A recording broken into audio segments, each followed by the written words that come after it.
कथा जी। बचपन के प्यार पियावा अभिले ना भूलइले, बचपन के प्यार पियावा अभिले ना भूलइले। हमारा रहते हो आइयो दादा सवत लेके आइले। का जाने कैसे इनकर मोतिया हेरइले, का जाने कैसे इनकर मोतिया हेरइले। हमारा रहते हो आइयो दादा सवत लेके आइले। बचपन के प्यार पियऊ अभिले ना भूलइले, बचपन के प्यार पियऊ अभिले ना भूलइले। हमारा रहते हो आइयो दादा सवत लेके आइले। हमारा रहते हो आइयो दादा सवत लेके आइले। दिन भर ना खास पियस रहस उपवासे, इन भरे रहस राजा ओ करे कालासे। दिन भर ना खास पियस रहस उपवासे, दिन भर रहस राजा ओ करे कालासे।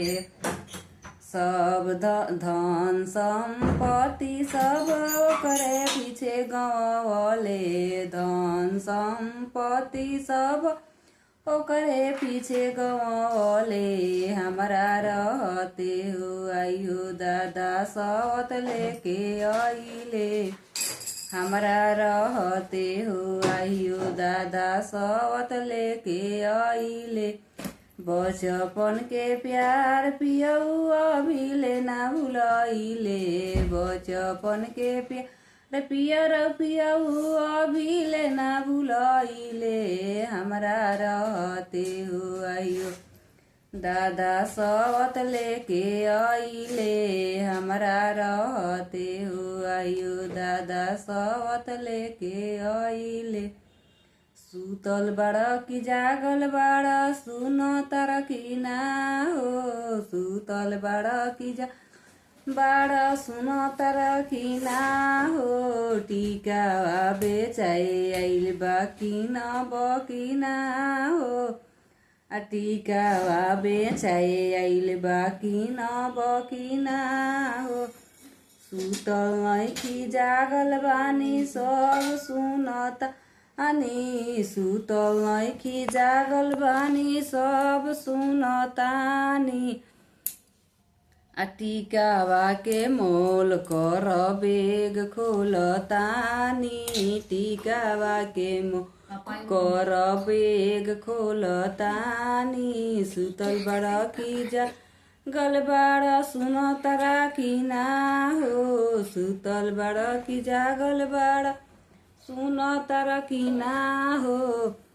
सड़िया बेचाए आइल बाकी ना बकी ना हो, सड़िया बेचाए आइल बाकी ना बकी ना हो। सुतल की जागल बानी सब सुनता अनि, सुतल की जागल बानी सब सुनतानी। सड़िया के मोल कर बेग खोलता अनि, सड़िया के मोल कर बेग खोलतानी। सड़िया के मोल कर बेग खोलतानी।